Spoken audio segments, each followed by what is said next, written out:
Lo primero, agradeceros a todos y a todas la asistencia, el interés en la presentación de este libro y muy especialmente a quienes lo han hecho posible, que es la Asociación Malditas las Guerras y al Centro Cultural Octubre por acogernos. Además de este agradecimiento, mi felicitación, en primer lugar, a uno de los autores, a Manolo Monereo, que nos acompaña esta tarde, pero también a la editorial El Viejo Topo, por dar vida a obras como esta, que nos ayudan a reflexionar y a ubicarnos en el mundo y en el tiempo, en momentos dramáticos como los que estamos viviendo. Un agradecimiento a todos y una felicitación sincera a los autores y a la editorial por la valentía que implica publicar una obra de estas características y también por el esfuerzo que supone tratar de ofrecer un cierto marco teórico que nos permita entender lo que está pasando en el mundo.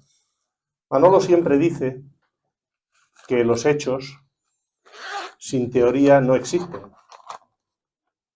Podríamos decir que los hechos sin teoría son acontecimientos inconexos, acontecimientos sin sentido, que solo desde la teoría, desde la reflexión, podemos comprender, podemos llegar a penetrar en ellos para poder entenderlos. Este libro intenta, yo creo que en parte eso.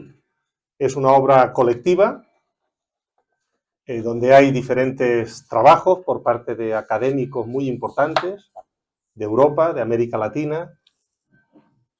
Hay algunos trabajos verdaderamente excepcionales, de Atilio Borón, de Monereo, de Claudio Katz, uno de los economistas para mí más importantes del momento, de Ana Esther Ceseña y otros que os recomiendo sinceramente.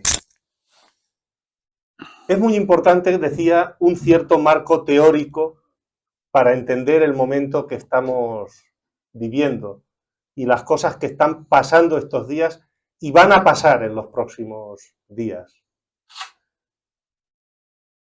Creo que ese marco, lo hemos repetido ya muchas veces, lo estuvimos examinando con Augusto Zamora en la última reunión que tuvimos de Malditas las Guerras. Ese marco puede resumirse en una idea que venimos repitiendo desde hace tiempo, la idea de una gran transición geopolítica. Como veis, el Google Maps está de acuerdo conmigo.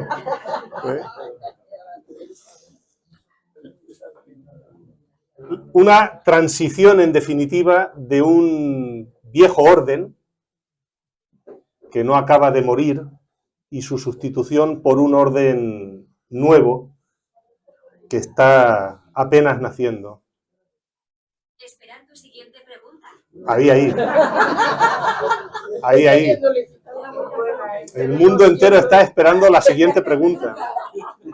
¿De Irán a Israel o de Israel a Irán? Un cierto marco teórico. ¿Qué es un orden mundial, en definitiva? Es un cierto equilibrio de poder entre los países, una cierta correlación de fuerzas entre los distintos elementos que componen el sistema internacional. El orden mundial que hemos conocido durante los últimos 30 años era diáfano en su estructura. Uno mandaba y todos los demás obedecían. Estados Unidos mandaba desde un gigantesco poder económico, político, cultural y, por supuesto, militar, y todos los demás obedecían. La mayor parte de las veces obedecían porque encontraban motivos serios para hacerlo, para seguir el dictat del poder norteamericano. Cuando no existían esos motivos, actuaba la coerción como última ratio, la imposición. No pasa nada. Sí, lo ha parado. Que se resiste a pararse, es como el viejo orden. En avión. No pasa nada. Un orden mundial caracterizado en definitiva por una hegemonía, no solo militar, coactiva, sino en todos los órdenes de la existencia del sistema internacional. Un orden en definitiva unipolar que hoy está siendo sustituido a marchas forzadas por un orden multipolar donde eso que en Rusia se llama la mayoría mundial ha dejado ya de obedecer a los Estados Unidos, a eso que se denomina el occidente colectivo, que no es más que Estados Unidos y sus vasallos. Las causas de esa transición son muchas y se hunden en la noche de los tiempos. Aquellas crisis financieras de los años 90, recordaréis los más veteranos. Fracasos militares estrepitosos en Irak, en Afganistán. La emergencia de países como Irán, como Rusia, como China, como la India. Un cúmulo de circunstancias, pues, que fueron agotando el viejo modelo y dándole vida a un mundo nuevo que ha emergido definitivamente después de 3 grandes sacudidas que hemos vivido en los últimos 10 o 15 años. 3 grandes crisis: la crisis financiera de 2008, la pandemia y la guerra de Ucrania. Si no es desde este marco teórico en el que no quiero detenerme esta tarde, no es posible entender nada de lo que está pasando. O dicho de otro modo, solo podemos entender los acontecimientos de estos días desde una teoría que nos permita capturar la esencia de los acontecimientos que están pasando en el mundo. Voy a centrarme en 3 grandes tesis a modo de introducción para darle enseguida la palabra a Manolo Monereo. Primera, la respuesta de Irán al ataque de Israel a su embajada en Damasco, donde murieron 7 militares iraníes. Hay que hacer un poco de historia para entender esto. ¿Qué era Irán hace 70 años? Un país subdesarrollado, donde un viejo dirigente había alcanzado el poder y trataba de poner el petróleo al servicio de su pueblo. Nacionalizó la renta petrolífera. Ese dirigente se llamaba Mohammad Mossadegh. A algunos os sonará, año 1953. Rápidamente la CIA le organizó un golpe de Estado. Estados Unidos y Gran Bretaña no podían tolerar que Irán tuviese el control de sus recursos naturales. Encarcelaron a Mossadegh y pusieron al Shah de Persia, Reza Pahlavi. Este era un asesino profesional. Sus matanzas todavía se recuerdan en la región. Helaban la sangre, incluso de los miembros de la CIA, que lo auparon al poder. La Revolución Islámica de 1979 puso fin al Shah de Persia y a su régimen y abrió una etapa nueva en el país, una revolución de profundas raíces populares, antiimperialista y antioccidental. Yo he recordado mucho estos días a mi padre, que siempre habló con entusiasmo de la revolución iraní y yo a veces no lo comprendía. Y estos días lo he entendido de verdad. Un poco tarde, porque ya no está conmigo, pero estos días lo he entendido de verdad, porque lo que hemos vivido le ha enseñado al mundo que se ha acabado la impunidad de Israel. Se ha acabado la impunidad de Israel.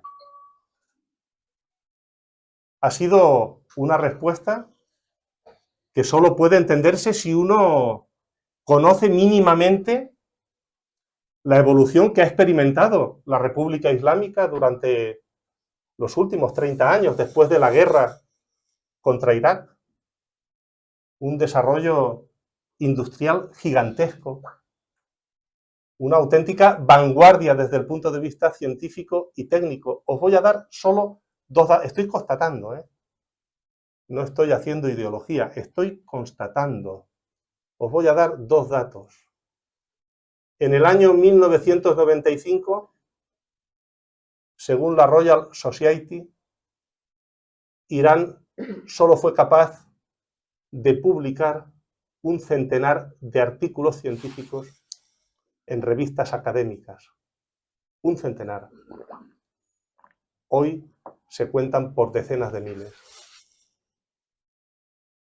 A principios de la década pasada, Irán destinaba a investigación y desarrollo el 0,5% de su Producto Interior Bruto. Hoy destina el 5% y es una de las primeras 20 economías del mundo. Si no se conoce esta evolución histórica desde aquella experiencia esperanzadora de Mossadegh hasta el presente, no puede entenderse lo que pasó hace unos días. Es un mundo nuevo que ha emergido en el corazón de la economía política mundial y lo que estamos viendo son apenas sus primeras manifestaciones. Un ataque que demostró ser capaz no solo de alcanzar objetivos estratégicos, sino algo todavía más importante que ha pasado un poco desapercibido, pero de lo que oiréis hablar mucho en los próximos días si se produce una respuesta militar de Israel, que probablemente se producirá. Ha pasado desapercibido el primero de los episodios, que es la captura de un buque portacontenedores de Israel en el estrecho de Ormuz. Es un aviso y ya hay periodistas importantes y analistas que lo están diciendo. Lo que viene, si hay una respuesta de Israel, es el bloqueo del estrecho de Ormuz, con unas consecuencias dramáticas para la economía mundial. El estrecho de Ormuz es el que cierra el Golfo Pérsico, por donde pasa todo el tráfico petrolero, como seguramente la mayoría sabéis. Primer elemento que solo podemos comprender desde una cierta aproximación teórica sobre la evolución que está experimentando el mundo. Segundo tema que quería poner sobre la mesa, ampliamente analizado en el libro. Rusia y la guerra de Ucrania. No voy a detenerme tampoco en algo que hoy ya es inocultable. Y es que Rusia está ganando. Lo que está apareciendo en el horizonte es la victoria de Rusia. Me interesa más destacar otro aspecto. Yo lo voy a decir un poco a lo bruto. Es una convicción a la que he ido llegando a lo largo de estos meses. Rusia está viviendo una revolución invisible, tan importante como la revolución bolchevique. Una revolución invisible que no solo tiene que ver con la política exterior, que también y fundamentalmente, que no solo tiene que ver con la economía, que también, que tiene que ver con la cultura, con la política, con la sociedad, con la vida intelectual y espiritual del pueblo ruso. La guerra y la violencia han sido una vez más las parteras de la historia, como dijo Marx, y han provocado una nueva conciencia de sí mismos y de su lugar en el mundo, que empieza a verse también ahora. Desde el punto de vista de la política exterior, es muy evidente. Las viejas instituciones del orden unipolar, el FMI, el Banco Mundial, las organizaciones militares parecen decrépitas y palidecen ante la pujanza de la organización del Tratado de Seguridad Colectiva que da vida al espacio postsoviético desde el punto de vista militar y que ya ha intervenido en Kazajistán, en la última crisis, o en Siria, la Organización para la Cooperación de Shanghái, en la que todos quieren entrar. Hay una cola de países queriendo incorporarse a esta nueva economía política que Rusia está impulsando. Y así podríamos seguir citando toda una estructura internacional que ha emergido y que es característica del orden nuevo. Desde el punto de vista económico, aparece ya claramente un modelo basado en la protección de la propia economía, en la planificación. Lo decía un analista estos días, la emergencia de una nueva élite en Rusia, que no tiene nada que ver con la que vendió a trozos el país en los 90. Una revolución invisible, pues, en todos los órdenes, que creo que va a marcar profundamente las relaciones internacionales. Y en tercer lugar, y acabo un tercer episodio que solo podemos conectar con los otros desde ese marco teórico de una transición en la que se produce un desplazamiento del poder desde Occidente hacia Oriente, que es la situación de Europa y la situación de España dentro de Europa. Yo he estado tratando de entender a lo largo de todas estas semanas por qué ese énfasis de las élites políticas y económicas europeas en lanzarnos a una guerra contra Rusia. No es fácil de entender.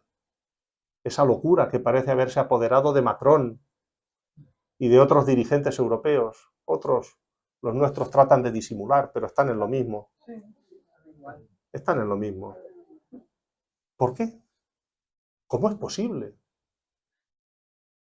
Y creo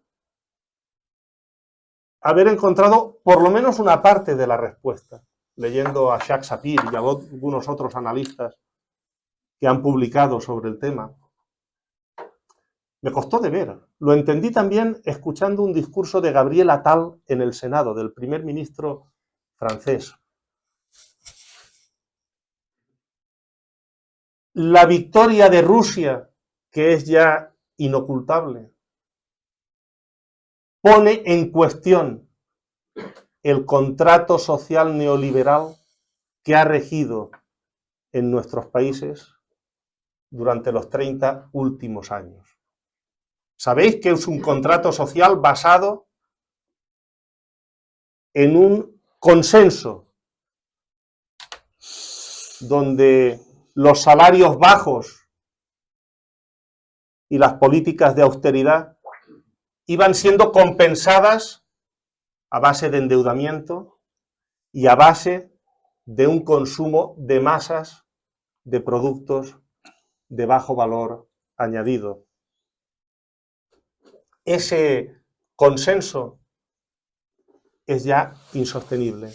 Ese contrato social es puesto inmediatamente en cuestión, no tanto o no solo por la victoria de Rusia, sino sobre todo por la política de la Unión Europea hacia Rusia, sus sanciones y la ruptura de las relaciones económicas y comerciales que proporcionaban energía barata y un equilibrio en los mercados alimentarios.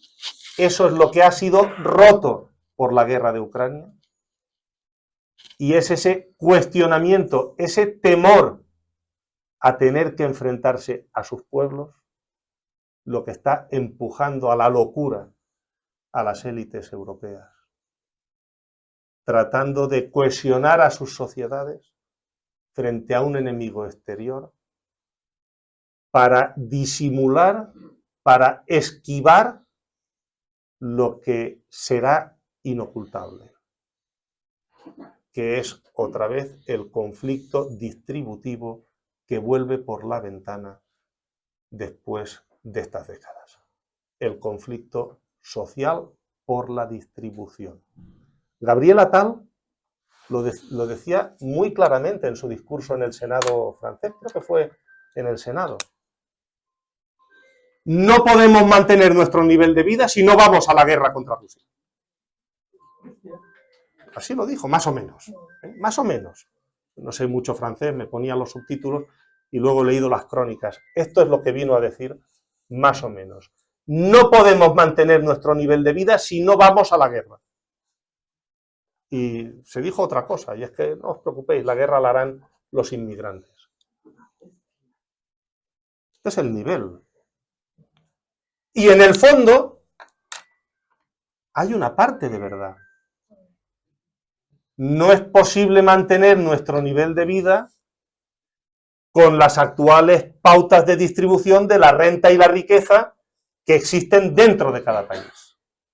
Porque la nueva coyuntura pone en cuestión inmediatamente el dominio y la posición de las élites en los diferentes países. Yo creo que esto es lo que vamos a ir viendo a lo largo de los próximos meses, de los próximos tiempos, y creo que todo esto, la situación en Europa, lo que está pasando en Irán, la situación de Rusia, solo puede comprenderse desde un marco teórico que nos permita entender los hechos como algo más que acontecimientos inconexos donde al final nadie sabe nada. Yo creo que este libro nos ayuda a comprender, y en ese sentido es de agradecer el esfuerzo de Manolo y de otros académicos por darnos herramientas para ubicarnos un poco mejor en el mundo, porque esa es la premisa fundamental que necesitamos para liberarnos. Muchas gracias.